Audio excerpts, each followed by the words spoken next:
Rom says Nog can learn a lot from Chief O'Brien. Captain Sisko bribes Garrick with a larger space to hem dresses. And asking a Ferengi to play a Cardassian game is like asking a Klingon to chew with his mouth closed. Hello, everybody, and welcome to The Seventh Rule with Cirroc Lofton. Hello, hello. My name is Ryan T. Husk. Today, we are doing a review of Deep Space Nine's Season 5, or almost at Season 6, Episode 24, entitled Empok Nor. We are joined by very special guest, Malissa Longo, because it is a Nog episode, if you can believe that. Yeah. And it's a good one. By the way, story by Brian Fuller, teleplay by Hans Beimler, directed by Michael Vehar. I wanted to look at who directed this one. That was really, really interesting to me. This was May 19th, 1997. But yeah, this was the second and final episode that has a story by credit with Brian Fuller. Really interesting crew. How you guys doing? All right. How are you doing? Yeah, doing good. It's funny because we just mentioned Mike Vehar, and I just wanted to give him a shout out. He was a good guy. Yeah. Really liked around the set. A lot of people had a good connection with him. And his son, Mikey, was also working with us in the camera department. So that was another cool thing, that the father and son type of combination. No way. Nice. So, yeah, I was really interested to ask you about Michael Vehar because after watching this episode, I didn't see who directed it, but I remember thinking like, okay, I need to find out who directed this because I'm wondering if they're like, okay, this is like a total, basically this is a Deep Space Nine horror story, right? Yes. So I was thinking, did they seek out Mr. Vehar? Did they say, who would be a good director for this? Michael Vehar can do it. Or did Michael Vehar go, please, I want this episode. I would love it. I mean, do you know, Cirroc, if like they would specifically pick out certain directors, or if Michael did a lot of horror stuff in the past that made him the right candidate for this job? I guess I could have looked that up. I know that Mike had directed other episodes in the past, so he was a recurring director. And the other thing that I know is that there was a short list of directors that they pulled from. So they didn't really just kind of go shopping for new directors every episode. It was a pretty standard list of the people that they knew and trusted, and maybe recommendations from some of the actors that they also knew. Because I think Avery mentions sometimes bringing in certain directors that he had worked with in the past to come direct DS9 episodes.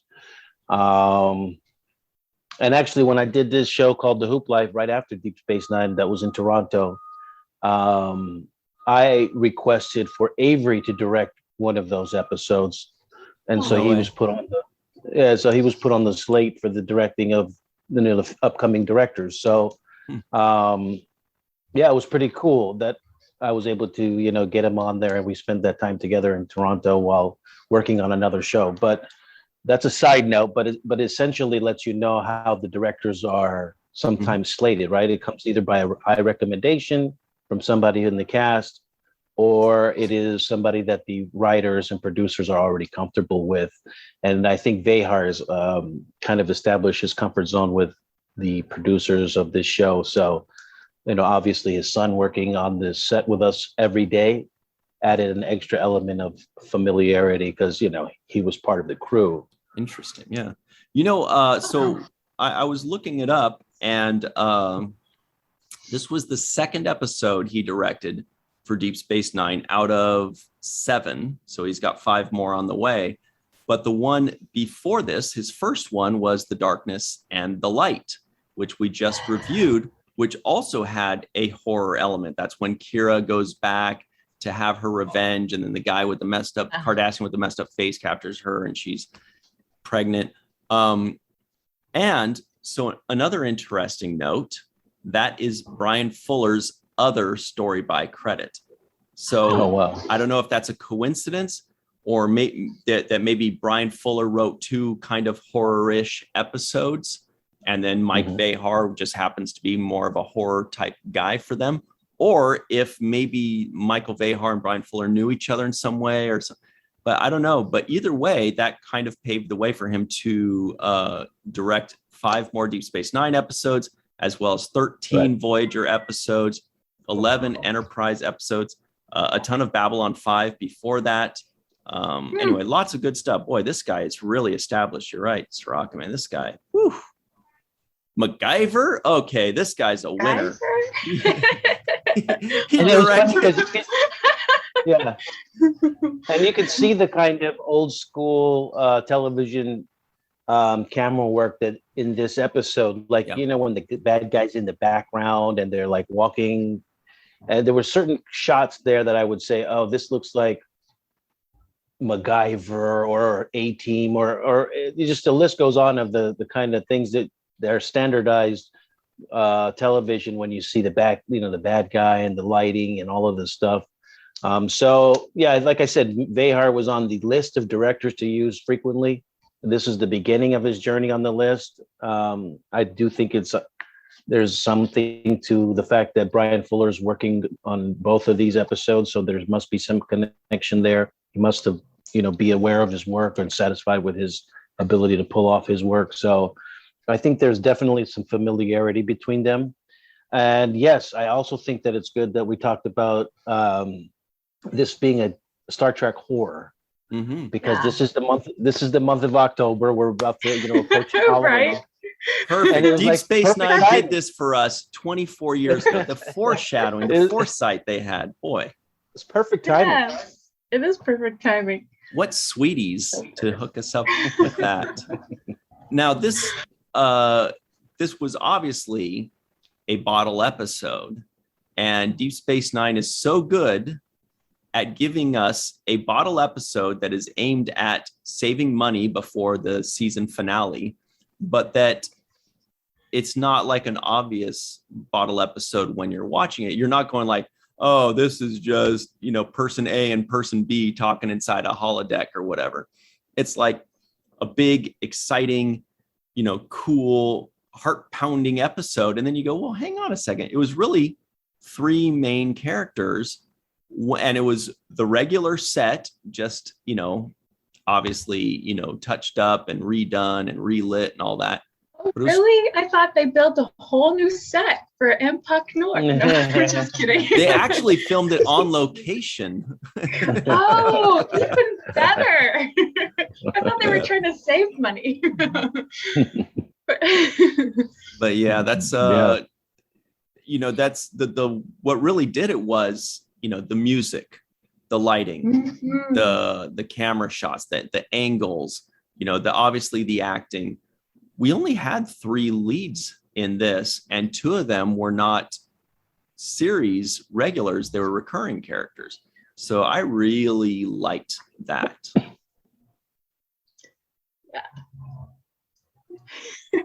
I liked it too, Ryan. And there's, the other thing that I liked about it was I like these unusual pairings, right? Because now we had Garrick and O'Brien with Nog. It was like, this is a combination we hadn't seen before, right? And the lineup was interesting to me. I'm like, okay, how are these guys going to interact together? And what are we know that O'Brien hates Cardassians, right? He has like this disdain for them, right? He's almost racist about it. He almost he hates them so much he doesn't even call them Cardassians. He calls them Cardassians. He goes, the Cardassians. I'm like, it's 5 seasons in, and he's still mispronouncing it. Yeah, and to his wife, he calls them the Cardis. Right. Yeah. And I think it's good that you pair them up together. Garrick is obviously aware of O'Brien's disdain, so he's going to keep pushing that button and just like, you know what you want to do. I know what's deep down inside you. I know how you feel about me, and so I like that. I also like the fact that Nog was there. There were moments there that were just really classic for me with Nog's character. He shows I mean, because it's a fearful episode, right? He looks out the window, sees the runabout blow up. I mean, like that would be the first thing. I'm like, oh, this is over. Yeah. But I loved his performance. Yeah. Speaking of Nog, real quick,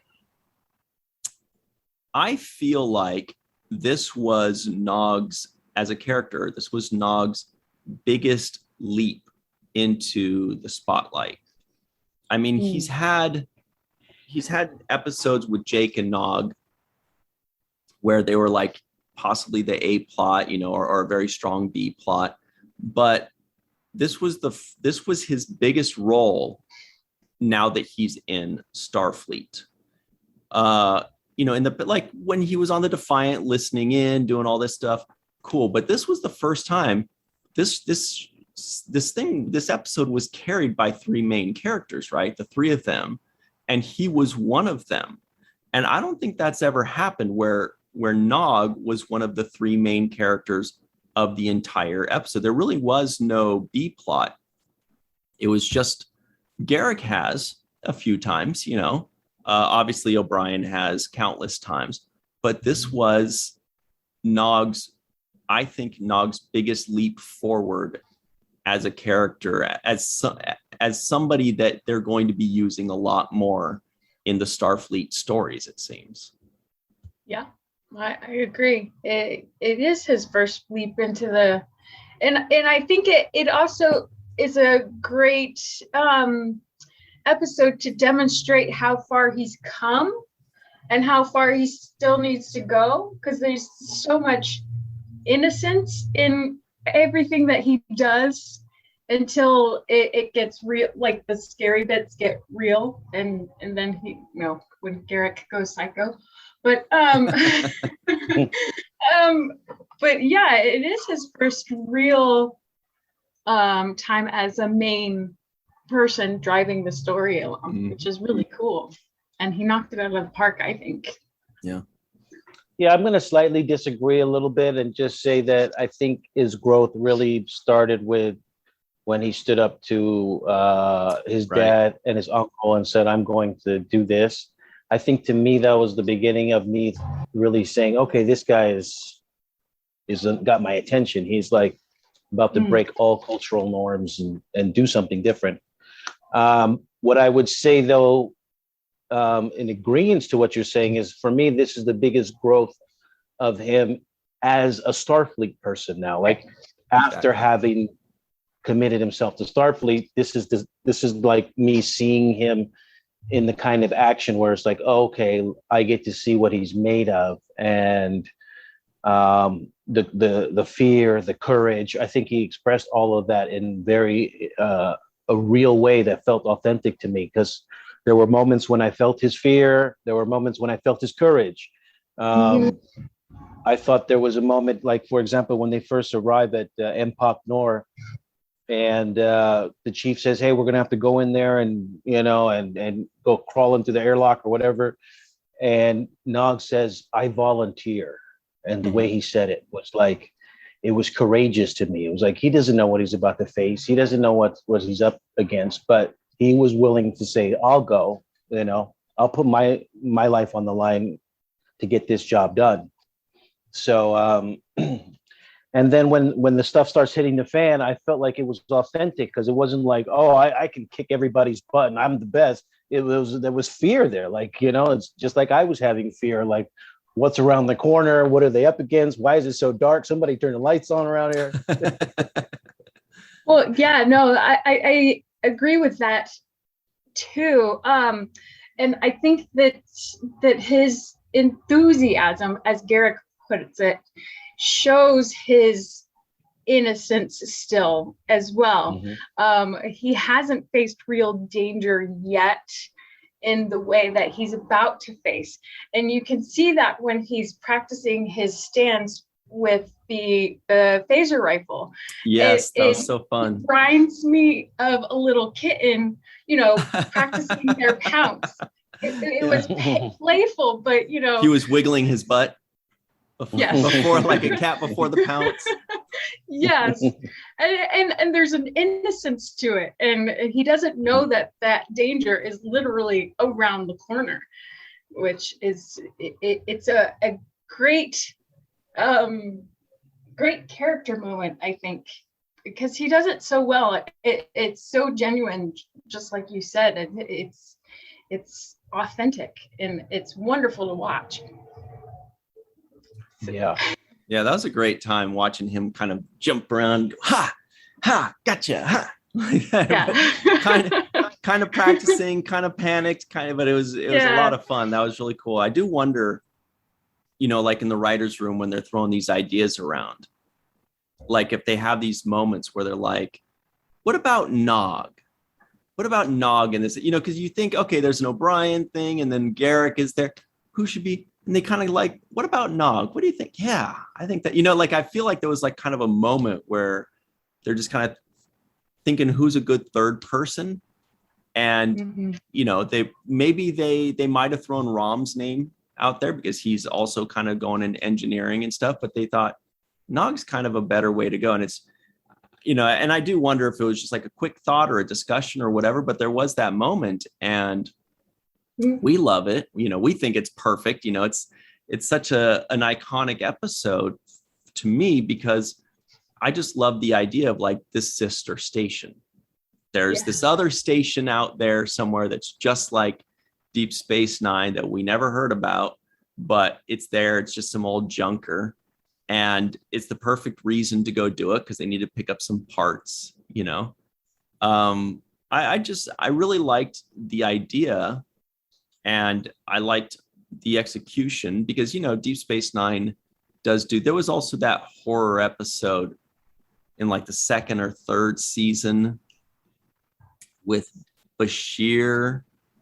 Wasn't Bashir like imagining things or something like that? Or Bashir became the bad guy? Started doing the voice, the guy's voice. Vatican. Yeah, whatever. Was it that one? Yeah, I don't even. Where some so long ago. Essence took over his body or something. Yeah, and then it kind of flopped around. Yeah. But anyway, so they do these things every once in a while, and they're usually used as bottle episodes. And I was very happy with this one because it was very different than how most of the episodes go. I don't know. What I want to just go and highlight a few things about Aaron's performance in this episode. He really plays with lines and very small moments so well.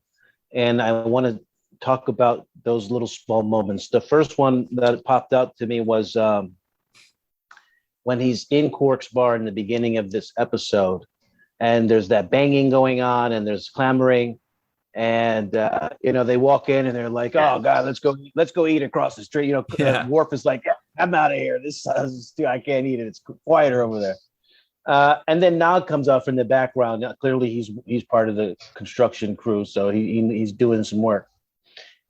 And Quark starts busting his balls a little bit, and the relationship dynamic has changed slightly, right? Right. You see, there's like. Now, Quark talks to him a little bit differently than he normally does. He normally goes right to the bottom level, like, hurry up and do this and get out of my face. In this way, he was like, in this way, he was like, you're fixing something over there, and you are part of Starfleet now, and all right. So there's a level of respect that changed, and there was also a level of respect that changed the other way, like. Nog talked to Quark a little bit differently, right? Interesting. Yeah. Because there was a moment where Quark says, "What do you need?" And he's like, and he looks at him like 2 root beers. Yeah, that was great. Yeah. You should have been like, "What do you think?" I was like, "Duh, Uncle." Hello. Yeah. We need root beer. Yeah. Like you want us to work here with with no hydration. So I like the play between there, and there's just subtlety on the way that Aaron puts on his performance that makes it so unique. It's like, Ryan, you always talk about, you always envision how another actor would have said those same lines, or how Yeah. you would have said those same lines. And to me, it's like Aaron says lines in a way where it's only kind of like he'll say it that way. He has his own unique way of saying something. And his nervous Yes. mode Yes, I was going to say that. is the best. Where he has like, he His adds like a little nervous laugh afterwards, like, oh, just put it Yeah. here. Like Yeah. he adds that nice little nogism right there. Yes, when he's uncomfortable and nervous, and he's like, you know, like I think there was a line there somewhere. Oh yeah, the chief was asking for a tool, and while the chief was asking, he's like, give me that tool over there. And Nogs like, yeah, and he's like, I left it on the runabout, but I'll get it, sir. You know, I mean, Chief. Hey, yeah. We do have to run to our break real quick, but let's talk about that a bit more, because there's a lot more to discuss there. We'll be right back on the Seventh Rule. Everybody, welcome back to the Seventh Rule with Cirroc, Lofton. Hello, and Melissa Longo. Hello. I was hoping we'd get a song. I was thinking about that yesterday. I was like, back in the day when we'd introduce Melissa, she'd go, hello. And I was like, I don't know if she's done that lately. Let's see if she does it this time. But you did. And you hit the same note. God bless you. So Q bless you. Sorry. So real quick, here are the trivioids, and then we're going to get right back to Nog Talk USA. Rom says Nog can learn a lot from Chief O'Brien. Captain Sisko bribes Garrick with a larger space to hem dresses. Asking a Ferengi to play a Cardassian game is like asking a Klingon to chew with its mouth closed. Garrick really wants Chief O'Brien to play in a game of Katra. Garrick calls Chief the hero of Setlet 3 to get under his skin. And a flux coupler is not a coil spanner. Lastly, because there was that little mix up there, Garrick finds a Katra board in the station commander's office. Anyway. Yeah. Back to Nog and his nervous chuckle and the things that he adds. Can I add a little, just something that I noticed in Captain Sisko's office was the clock from Babel was sitting in front of the window when they passed. He and Chief O'Brien and Odo were passing the window into his office. And I was like, that's the clock. Wow. It's in his office on display. I love that attention to detail. That's so cool. I do too. So anyway, more not. Very good catch. I did not catch that at all. Yeah, it's in the very beginning, like a minute 59, I think it was. So. Yeah. Wow. You didn't use the time stamping. Yeah, you are. Yeah. But I have to agree with you, Cirroc, where you said that only Aaron can deliver certain lines the way he does. Like when he was watching the ship explode and he says that's not right. There was just something in the way he said it. It wasn't like, that's not right. It was like, I don't know. I can't do it because he's the only one who can do it that way. But it was perfect. I was like, oh my gosh, so good. So good. Yeah, and I mean, his fear was palpable. Like there were moments when you could feel his fear, and even when he was in the little space there with O'Brien, and they were fixing the conduit thing or whatever, and he says, "Yeah, my uncle says that you can fix anything, right?" Yeah. And then they lay down, and then the smoke hits them in the face. But I just felt like, there's so many facets to his performance in this episode. He covers a lot of ground. So there's him in the beginning. There's no danger. That's his, he's talking. He's kind of like to his uncle Quark, right? who likes to be the smartest guy in the room, but he's hitting them with the duh. And duh. Yeah. Right. So he starts off with that. He's trying to flatter and get close to O'Brien. So he's got we see the kind of like, siding up to him, like trying to be, I think O'Brien said, that was smart. How did you know I needed that tool next? And he was like, something about like, I pay attention or something to that degree. Well, yeah. And I was so impressed by that too, because you could see him paying attention, and his attention to detail is so great. What a brilliant, subtle character trait to throw in there. It's not obvious, and I don't know how, I like that moment too. Yeah, and it's once again, I think that showed his enthusiasm, because we did. Garrick does highlight his enthusiasm in this episode, so I thought that was a great display of his enthusiasm. Like I'm already a step ahead of you. I'm watching what you're doing. You're going to use this tool next, so I'm already right there. But then his vulnerability, the fear, and the uncertainty at certain moments when it was like, what do we do now? And I believed, I was, believing his performance. I just felt like it was great. The other thing was it was accentuated a lot by music. Music. And you mentioned that earlier, but I wrote it down in my notes too. I was like, "Whoa, the music in this episode was blaringly good." It was like, "Wow, this is good." Like it makes you take note of it. Right. Yeah. Well, it's a necessity. Accentuating the scenes. Yeah. It's a necessity in an episode like this.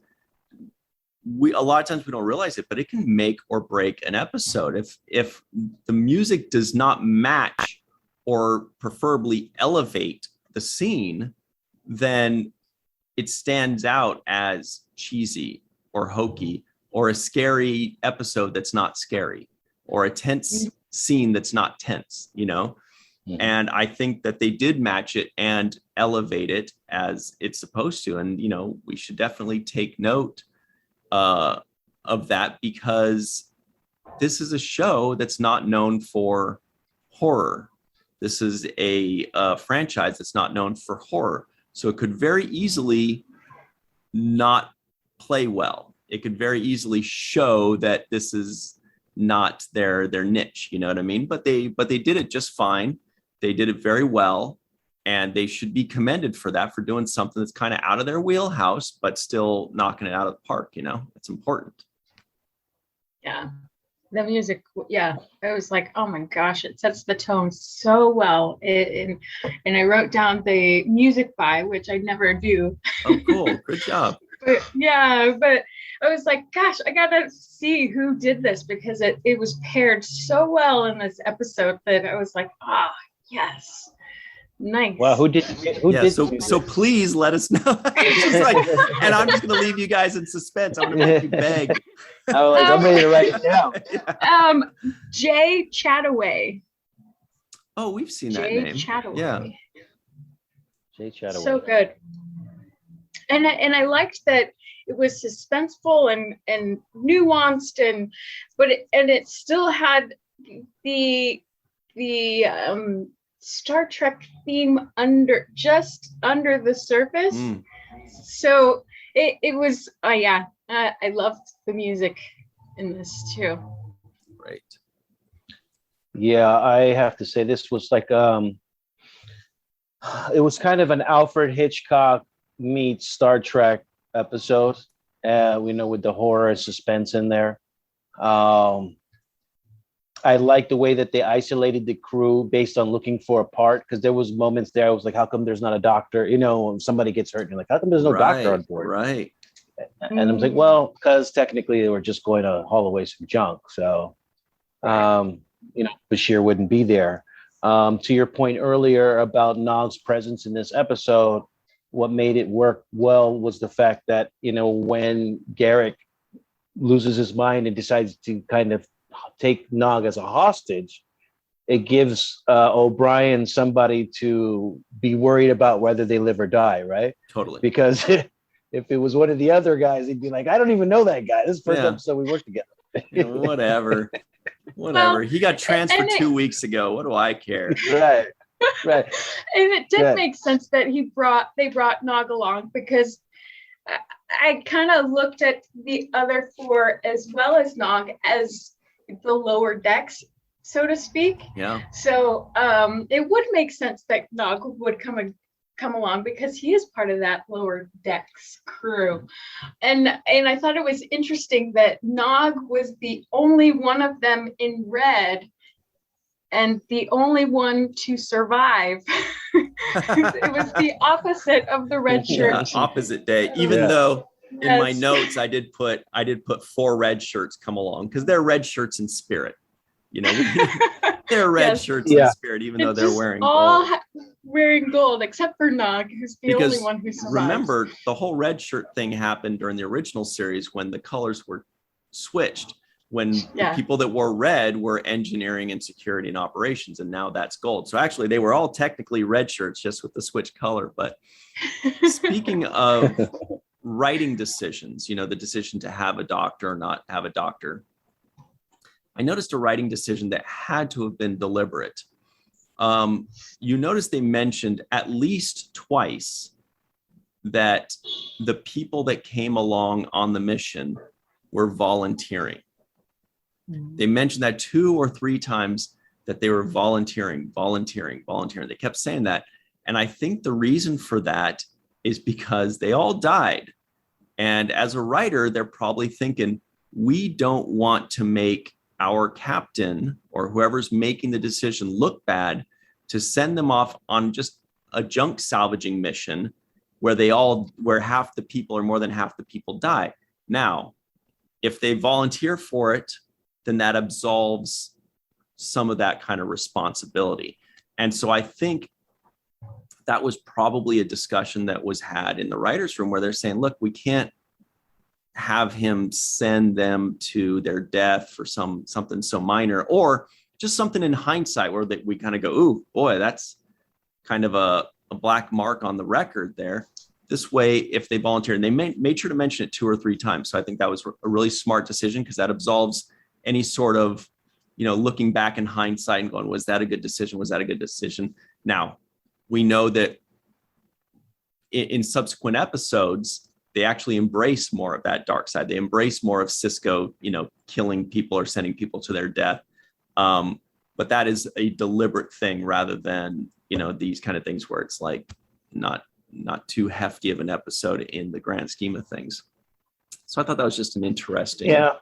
There's really no way for Star Trek to get around having expendable people, because like, you know, if Spock dies, they have this burial ceremony, everybody's crying, they shoot him in this casket, there's flags at half-staff, and everything is, you know, 20 minutes of the movie is about that, right? Because it's one guy lost his life, and this is the guy we all love.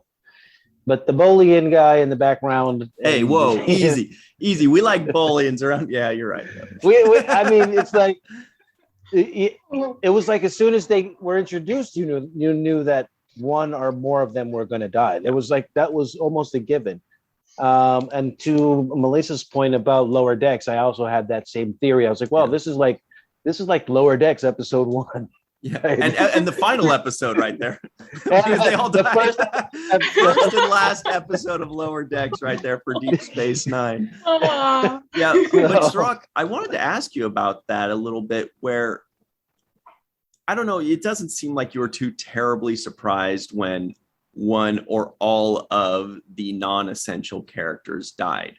You know, I don't think when I first watched this, I expected them all to die, but you do kind of figure, okay, there's a lot of expendable characters.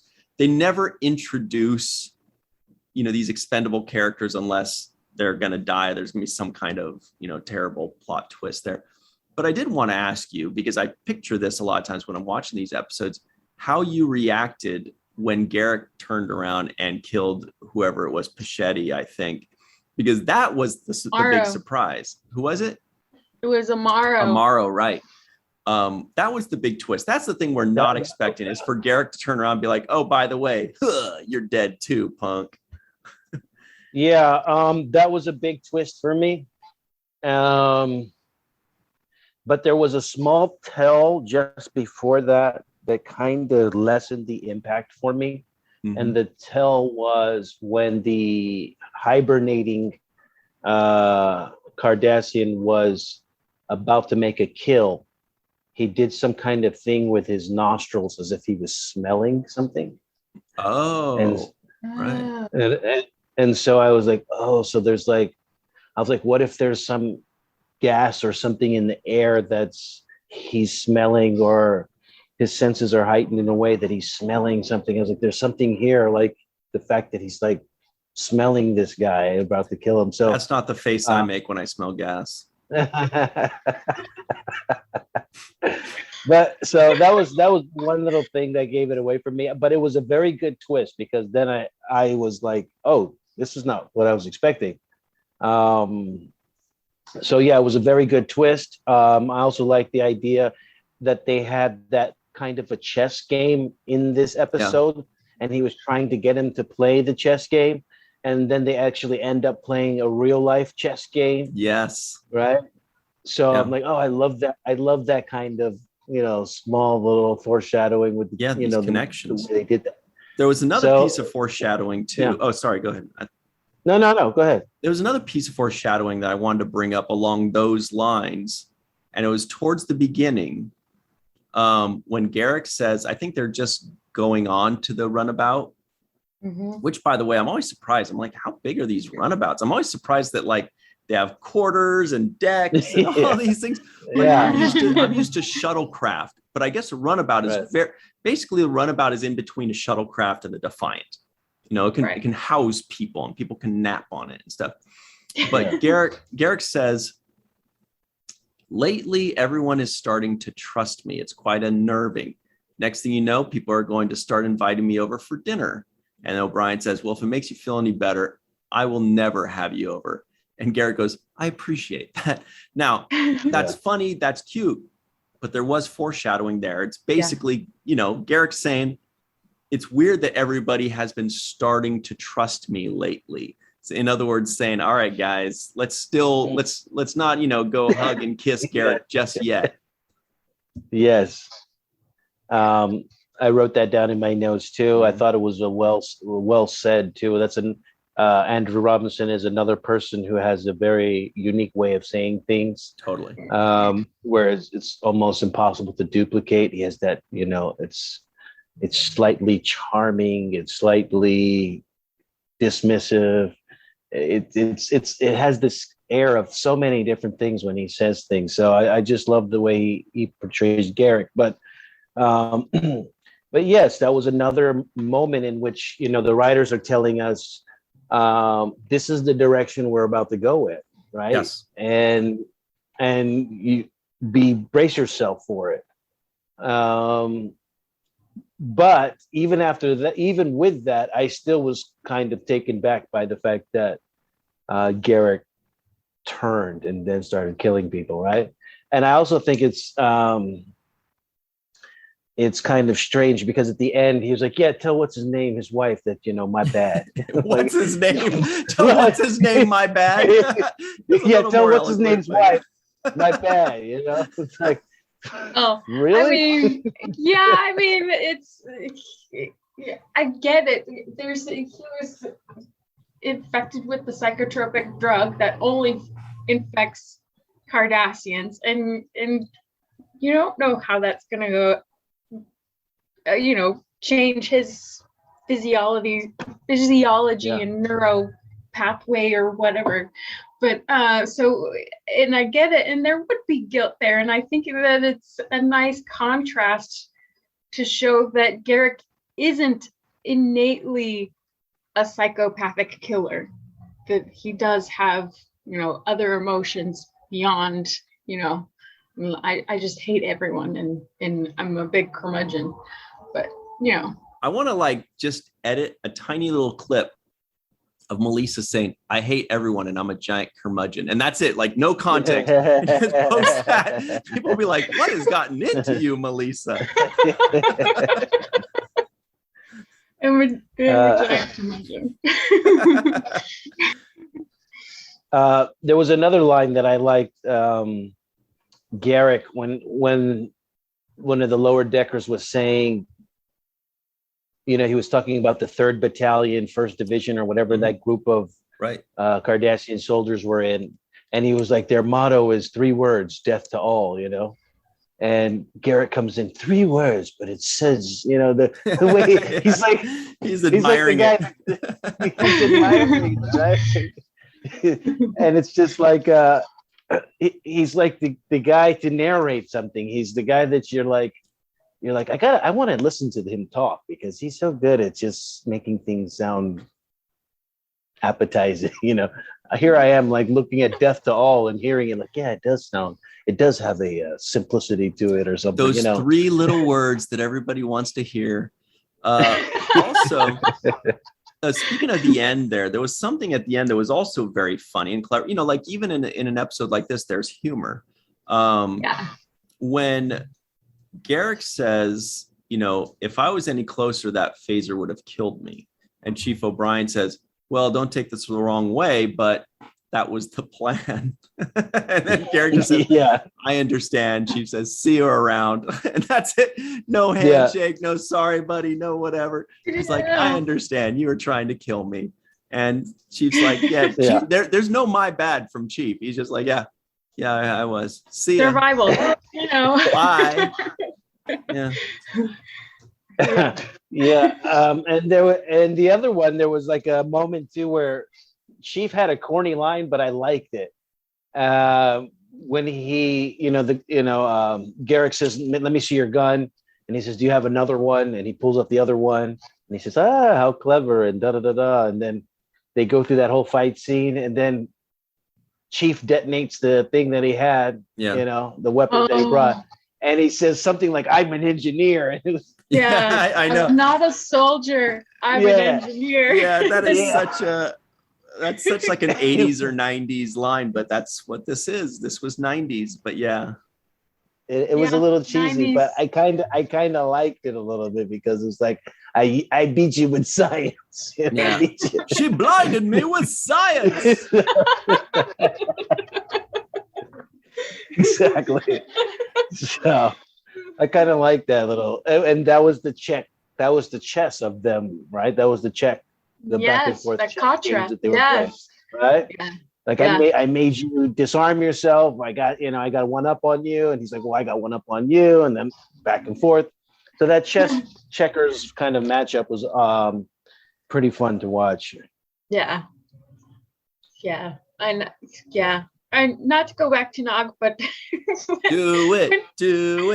And when he's playing the Contra against Garrick, the look on his face. He thinks he's playing Tonga. And he's like, Tongo. Sorry. It's Tongo, right? Not Tonga. I always get those mixed up. Tonga? Sorry. Please continue. Tongo. Yeah, I don't know. No, but the look on his face, though, because he was so intent and focused in the game in protecting his assets. Yes. Wheeling and dealing. It was, so great. And see 2 different species, 2 different cultures playing a game against each other with 2 very different strategies of approaching that game. So cool. All right. We got to go to our free-for-all in just a second here. But speaking of protecting our assets, we want to give a very special thank you to Carmen, a.k.a. Skillet, TJ Jackson-Bey out in Missouri, Bill Victor Arucan, Yvette Blackmon, Tom, Homer Freezy out somewhere in New Yeezy, Eve England out in Wales, Dr. Anne-Marie Segal, Titus Mohler, Tim Baum, Dr. Susan B. Gruner, John Mann, Mark Roco, Darlena Marie, and Rex Foray Wood. We'll see you on the other side. We're going to hit the free-for-all right now. And always remember the 7th rule. Hey, everybody. Welcome back to the 7th rule. This is the free-for-all. We are joined today by Homer Freezy out somewhere in New Yeezy. We've got Eve England out in Wales. Cirroc Lofton, you know well. Melissa Longo, you know well. we have Dr. Susan V. Gruner. Rex A. Wood is driving between Philadelphia and Delaware right now. Probably somewhere in Kentucky. And Dr. Marie Segal. Here we go. This is the classroom edition. So everybody be good. I thought you were going to say, when I say your name, please say present. Yes, here. Oh, that's great. That's how we used to do it in school. Roll call. Present, here. I just wish somebody could be up on that screen in the corner up there. You see, fun. You see that? Wait. That could be where the episode is. Yeah, but I can't. I tried to put. So look, she can't. Oh wait, there we go. Whoa! There we are. Whoa! All right, we should have the episode playing in the background. Yeah, so everybody that's listening in and doesn't know what the hell we're going on about, that's what British people say. They say, "What are you going on about?" No, what are you on about? I can't keep up. So we're just screwing around with what the picture looks like. It looks like we're in a classroom. But anyway, let's talk about this episode a little bit more. Homer Freezy out somewhere in New Yeezy. We know you've got some interesting observations to toss our way.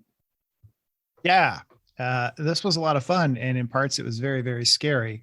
The music certainly contributed to that. And I don't know where I went. I'm over there. And then you always know it's either a crime scene investigation or it's a horror film when people start flashing flashlights in your eyeballs. True. Yeah. And they did a great job. Or your eye doctor. Known.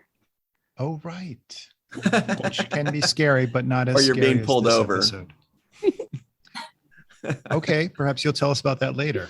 Yeah.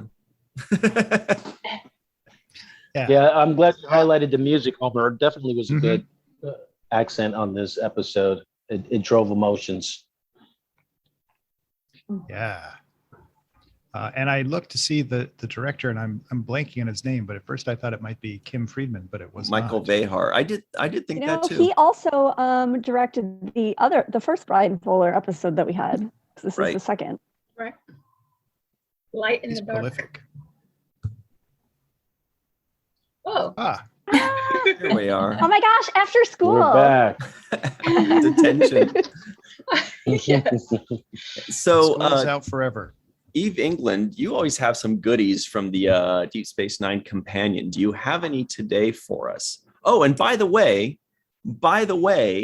check out Eve England's awesome mug that she's got just for Halloween. Look at that. So prepared. You can get that at Abyssinian Kiosk. That is Cirroc's sister's website. It's really cool. Also, the shirt she's wearing is from Abyssinian Kiosk. There it is, gorgeous. The shirt that Homer Freezy is wearing is from Abyssinian Kiosk as well. I love that one. That one is really cool. Someone else had that too. Was it you, Sue? I don't think so. I thought I saw. I've got that one in pink and blue. I have. Rock has one like it. Walking art made by Melissa, bracelets everywhere as well. So check those out. All those in the description box below. Actually, Cirroc, I noticed you're wearing a good friend of ours as well. Oh yeah, you see what it is. Rocking that Afro knot. So check all that out. That's in the description box below. Anne-Marie, it looks like you're probably wearing. Cool Ferengi eye sweatshirt and slouchy. Very nice. That is at our Teespring website. You can find all this stuff in the description box below. With a discount. With a discount. Discounts is too. Eve England, please continue. Yeah, sorry, Melissa's also. I see at the very top of a head from Melissa. Oh yeah. It's a long episode. There we go. That's also walking art made by Melissa. Eve England, I swear to God, that's the last time I'm going to interrupt you. There's a couple of, obviously the companion is always full of little gems.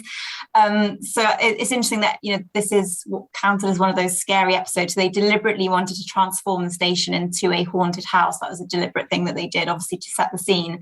And one of the main things they did with that, which I don't think I would have noticed had I not known that before. So they the main thing that they did was replace the geometric carpet in the promenade with what they called a boring grey carpet, because they also wanted it to look a bit like ice. Oh, so they changed the whole carpet with that sort of grey to make it look a bit icy as well. So I thought that was really clever. And when I knew that, it was quite obvious then, but I don't think I would have spotted it generally. So that was really cool. And the second point, which was really interesting, and I think which really does add to it. So you know the bit where Garrick is stalking the two officers, and they're sort of talking about their partners being killed, and they even mentioned the spoonheads. So right. What they were saying that originally that wasn't scripted dialogue. It was just supposed to just be dialogue that you weren't supposed to hear. It was just sort of filler dialogue that they created, and then they were surprised then that you could actually hear it, so they had to get extra approval, but it didn't go through the same channel. So they said that had that been in the original script, it probably wouldn't have made it through the vetting, because of you're not used to seeing Starfleet officers using racial slurs. But they said that actually it really added to the intensity of the scene when, showing that they really had a bad day and that they were really struggling with this whole situation. So it sort of added that context. So I thought that was really interesting that, they said it's the first time you hear a Starfleet officer using that term, but that it was by accident, really. It wasn't intended. You weren't intending to hear that at all when they first shot it. So, but I thought that was a really good way of really adding that intensity to the whole scene. So how familiar were these officer actors to be able to ad-lib that? Yeah. Well, no, it was done on an ADR loop, so it was done post. It was done in post. So they scripted it. Yeah. Ira or Rick Berman. So, and then when they saw it, they were like, I don't know if this is a good idea, because it's a Starfleet officer saying a racial slur. So, but then they let it go because, and I read up about this last night. So, but then they let it go because it spoke to the truth of the drama that was happening and the trauma that was going on in the situation. So that's why they let it slide. And what's really, because what that really made me think about is how many more pieces of dialogue do the writers write for those scenes that are never intended to be heard by anyone, that might get lost along the way, that that's an example of a piece of dialogue that they never intended to be on the screen, but which was really great dialogue. I thought that was just it was a really interesting story, and I'm glad they kept that in, because I think it did add a lot to it. I felt like that I heard stuff like that about 3 or 4 times in this episode too. They kept doing that in this episode. Like there was when they were walking onto the runabout as well, and a couple of the main characters were talking, maybe it was Garrick and O'Brien or something like that, but we could hear them kind of shuffling around in the background, and they had their own little conversations, and it did feel very unscripted in a way. So I was wondering about that, and it feels like that wasn't the only scene that they added ADR to, but maybe it was. But that I felt like that was kind of a running theme that I noticed in that episode. That's really interesting. Kind of like a dark Lower Decks episode. Yeah, it definitely had Lower Decks vibes, didn't it? This episode. Yeah. Well, Sue, have you seen this episode recently? Yeah, about 20 minutes ago, I finished it. Doesn't get more recent than that. Yeah, what timing? Did you remember it well from when you had seen it before, or were the twists still big twists for you? No. The notes that I took, what did I do with them? Oh, right in front of me. I wrote that I love the use of the light, or lack thereof. It made it very dark, like he was talking about. I really loved those outside shots of the station. They were tilted a little. Love that. I don't remember them doing that before. Yeah. And I'm wondering also, why didn't they scan life forms before they went on the station? That's my nitpick. What on the stations? They didn't scan for life forms. Why wouldn't they do that? Oh. Yeah, I've been wondering if you're in a stasis tube, if they for some reason couldn't pick it up. I don't know. But if I was I thought about that too. They assumed bulls were going to be there, but Right. That's true. I would definitely. Hilarious. Anne-Marie, That's on a my scale only of 1 to 10, what did you give this one, Anne-Marie? Obviously a 10. So good. But I also really love the addition of, I mean, obviously there's so many amazing parts and pieces, but I really love the use of the psychotropic drugs and looking at the use of that in soldiers. And I think they experimented with that a lot, like at least in World War II. And when you're watching European and British television, it comes up a lot in like episodes where they're talking about previous wars and like, or people finding it in attics of like grandparents who had passed away, left over from World War II. So it's interesting. It doesn't come up on American television as much, but obviously it makes, I mean, if you're taking a bunch of stimulants so that you can stay awake and keep guard of things, it makes you like a lot more aggressive. And I thought it was a really cool addition to this episode. And it's not really fair to the soldiers either, obviously, which I wish obviously I don't wish they had delved into that part of like, that's not really fair to these like Cardassian soldiers that they took over their lives and did that to them.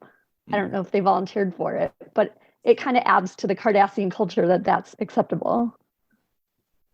Right. I wonder if that was a nod to things that have happened in the past in our own history because I mean, we certainly have a history of testing things out on people, on soldiers and civilians, and kind of just trying to be like, well, how do we make our soldiers better at what we want them to do? You know, they signed a contract, right? They signed a waiver. It was actually on Called a Midwife this week, the episode that came out like in America even. Where are there new stimulant? Yeah, it just started this week. Not with new not with stimulants, but in terms of like soldiers exposed to radiation and not telling them. Like Ouch. All these kind of things are really, and like hiding the records, and that's not what they signed up for, and then they don't know. And so I saw a lot of similarities to that with whatever happened to these Cardassian soldiers. And obviously it's no surprise to Garrick, and he's able to make the leap of what's going on with them pretty fast. Hey, where did Rex go? Super interesting. He dropped out of school. Right. Maybe I should put it back on the school view. We left. He transferred. Let's see. Rex, we're doing. He transferred classes. He didn't like the professor. Rex, are you? He got sent to the principal's office. Yeah. Or he was written past to go to the bathroom. Are you down here? Maybe he's over here somewhere. Okay. It's funny because you mentioned the psychotropic thing, Anne-Marie, and I was just brought my mind back to the word that I just kind of did a little research on recently, and it was berserk. And when people say to go berserk is actually referring to a group of people known as the berserkers, who were these warriors that would fight in this kind of a wild trance-like rage. And it's been, thought about whether they were either in a trance from meditation or if they were actually taking mind-altering substances that would make them kind of fight in that kind of a way. But I think that there is some truth to how governments experiment with different either truth-telling things or try to make advanced soldiers that are able to fight forever or fight more violently. So this is definitely something that's realistic for me watching this episode. Definitely was a horror episode, so it was kind of right on time for the month of October. Yeah. Awesome. I like the fact that, we were actually thanking Deep Space Nine for having the foresight to do this 24 years ago for us. Yeah, they are so good. They are so good. They knew we were going to do this. And did the classroom people know designing that they would do Starfleet colors? I was wondering that. Good knowledge. So here's a fun. There was something really quick. Yeah, no, I just wanted to mention this. There was a word that came up twice in this episode that I just thought was hilarious.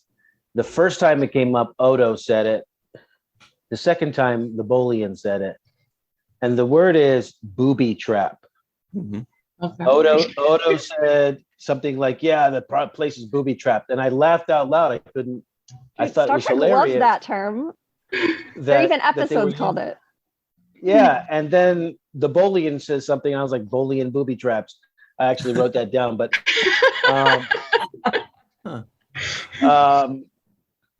is there no other way to describe it but booby trap? Like, is booby trap like the only way? There's no thesaurus on that. All right, here we go. Let's find out. Or you could say it the way the Goonies say it, and it's called booty trap. Either way. I want to know the etiology of booby trap. Where did that? Yeah. Didn't people used to be called boobies if they fall for something? Yeah. Where did this terminology come from, Homer? I think it was a type of bird. Yeah, that's A what I not thought. very There's a type bright of bird. It's a Blue-footed booby. booby? They have blue That could be. who eats the feet. Yeah, there really isn't Oh, a different word for booby trap unless you're talking about the specific trap itself, in which case they say like landmine or mouse trap or setup or tripwire Say, or like, pitfall. Right. So there's no Apparently real synonym there. Not that I can find or can think of, no. apparently, The word booby yeah, has there's been used since the late 17th century to mean fool or idiot.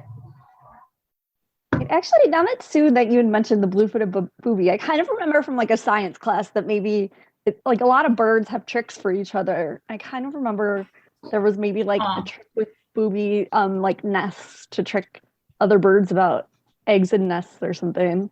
I Well, have to look it up.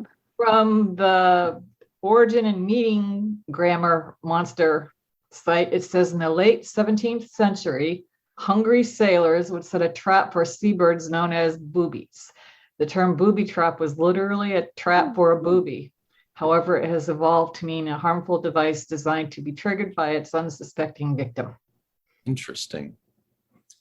yeah, Wikipedia Sailors. says something similar, but apparently there's an old English word which is booby, which just means a stupid person or slow bird. And they said that it was originally a term used for schoolboy pranks, but became a booby trap as we know it now, based on sinister events and things it says in World War One, apparently. So that's when it had its connotations from a military perspective. But yeah, I don't think there's another word that you can use Someone in instead. the writer's room in Star Trek like love that word. It's in Yeah. TNG all the time. Hey, Rex, I just want to say you haven't missed much. We've been talking about boobies for the last 10 minutes. So, you know. That was the We've been- 8008. We've been Googling booby. You were putting it on your calculator, We've all been and we were Googling. passing it around in the classroom. I pulled off the road though. Oh, I'm at nice. a gas station. I'm at So- a Shell station. We have a few minutes left. Rex, do you remember this episode? Have you seen it recently? Do you remember the Empok Yeah. More? Oh, cool. Any thoughts? Yeah, on it? absolutely. Well, I mean, I'm sure it's been mentioned, but at the beginning of it, where Garrick is like, everybody's beginning to trust me now, Yeah. and it's like, okay, you gain the trust, and then at the end of the episode, with the psychogenic gas, he now goes nuts, and he's trying to kill everybody. So it's like, I just gained this confidence of everybody, and now I just blew it because of the psychogenic gas that came out. So yeah, I mean, it's actually one of my top probably 20 episodes I like. Nice. Really, it was kind of exciting, a lot going on through it. And then of course just the beginning where, that they're working on the coupler, and it sounded like a lot quieter back then, So Nice. absolutely, but yeah, a good episode, really good episode. Cool. You know what we forgot to play? Jake Sisko guesses the IMDb score. Oh, whoa, I forgot that. Rex just reminded us. Yeah, I like this episode. I'm hoping it was an 8.2. what I'm hoping 8.2, for. that's too low. Yeah, I think it's higher than that. I think it is too. You think it's higher? I don't All right. know. Should be. It should I be. cheated. Yeah, Melissa cheated. I love- Everybody who cheated, you could tell because they're going like. Oh, No comment. It's a 7.9, which was very close. Oh, against boo. to go on IMDb more and rate these. Yeah, we need to re-rate that. Yeah. Yeah. That needs a higher. It's got to go over 8. I feel It's gotta like go over 8. it's worth a 10 at least for that like amazing moment of Garrick at the end where A he's 10 at least. don't you think? Yeah. Or like it's just like that amazing moment where Garrick goes at to the 11. end like asks O'Brien to talk to that guy's family, and that's Yeah. like such a beautiful moment to see that like Garrick really does have a heart. Well, as Yeah. Cirroc put it, he said, "Yeah, tell what's his name's wife my bad." Yeah. So- But still, oh, he's that's so sweet. compassionate. The Rock. That's what I felt at the end. I was Like, like, my bad or whatever. Tell her my bad. Send her a Yeah. fruit basket with my name. Oh yeah, Jared, cool. Oh, fruit basket. Jared Yeah, will love smooth it over. asking for fruit baskets for people. I never saw that game that he was playing either. So, oh Katara. yeah, That's beautiful. Gotcha. Yeah. I love when Gotcha, Star Trek yeah. makes up games. I want it to be like Shoots and Ladders or Risk or something. Oh, Risk. Shoots and ladders, did you That say? would be kind of is it about fun. protecting your assets? What was it? A business game? Oh, I thought it was about No. like a battle. It was a It was war a battle. game, but Nog was It was played a it like. battle, but Yeah. yes. It says it, Okay. So, it actually It's like says Battleship. it says it's Yeah. envisioned to be a cross between chess and Stratego. I don't know Oh, if that. fun. Yeah, that's a good one. Yeah, there's, Oh, there's is a nice, it Stratego, this one? Like, nice picture in it No, as that's well. Stratagema. oh, or that's something. Stratagem. Yeah. Okay. Nice sketch of it in the book. So you can see Cool. that. Oh, cool. Yeah, I want I to just play. I envision lots of pieces. We got to play these games. We got to like I get love them Star Trek licensed games. by Star Trek and create these games. And then That's the do way to go. tournaments. Oh. yeah. Cool. I play Sanctioned solitaire tournaments. tournaments. Wow. I do actually. It's You a can play like double lonely- and triple, and then we have boards at my house for like years of who's winning every game. Speaking It's of a thing. board. It's All right. awesome. So I guess that's it. We do have to run. You guys escaped. I had a fun question planned, but I guess, is that psychotropic drug or gas? What does your shirt say, Ryan? Because I've been looking at it this whole time. Oh, and it's I'm just Me like a, too. It's making me feel like I had a psychotropic Is it a drug. bandana? Yeah, it makes me it's feel just like a bunch of Deadpool. bodies. Yeah. Is it Deadpool? No, Yeah. Oh, that's yeah. pretty. It says cool. dead on it, right? Oh, Yeah, that's like Deadpool. to match the episode. Deadpool. Yeah. Okay. No, but so the question was that this psychotropic drug brings out the worst in people. So I was going to say, if you were on Empok Nor and this thing affected humans and it brought out the worst in you, what would that trait be? But you guys have been saved by the bell today. So because you guys were like thinking like, I don't know if I want to divulge that. I'd be eating too much junk food. That would be Yeah. the worst for me. Cirroc, you ate all the ice cream. Like that. Girl, And all the same. jump joysticks. It's this drug I'm on. I'm gonna All say, right. did you grow up in my house? Because that would With all the be cheddar. The cheddar. Mm. Oh, the Cheetos. Where's the Cheetos from? I want those. Sharp cheddar. Oh my gosh, So, what is this show getting sponsored by Cheetos? We'll save this maybe for next week. So you guys, you've got your homework ahead of you. So, What a thought would be, just to leave everybody with, is to think about what would be a lineup if you were to do Star Trek Halloween Horror Week. What episodes would you? Oh, yeah. Can that be Yeah. our roundtable? fun. Yeah. Can that be the Idea. October roundtable? yeah, that's a good one. That's a good October. Something to think about. Because this episode made me feel like it was Absolutely. definitely would be in the commercial for the, Fright Fest Halloween Star Trek. And then, The other really All the fun fact episodes. about this episode is that Ryan has hard drives, and one of them is called isn't it called Deep Space Nine? And then you have another one, and it's called Empok Nor. Oh yeah, yeah.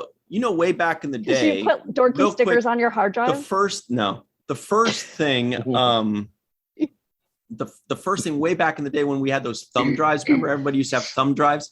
I got an orange thumb drive, my first one, and I called it Nog. And I said, I always forgot to tell Aaron that, but this was like 15 years ago. And cause it could fit on, I could write NOG, right on that little orange thumb drive. And this was many years before I even met him. Then I got a big, external hard drive, and I called it Deep Space Nine. Actually, it's right here. Deep Space Nine. I guess it's not that big, but mine's orange. Big storage. Oh, that's cool. And then, That's so great. I recently got another one, and I'm like, well, how do you follow up Deep Space Nine? And so that one is obviously called Empok Nor. Empok Nor. That's the evil You one. can't see it; it's plugged in. Anyway, we do have to run, but thank you all very much for joining us. Homer, Sue, Malissa, of course, hooray! Eve England, Rex A. Wood, and Marie Segal. For Aaron Eisenberg and Cirroc Lofton. We do want to thank you for joining us, and always remember the seventh rule.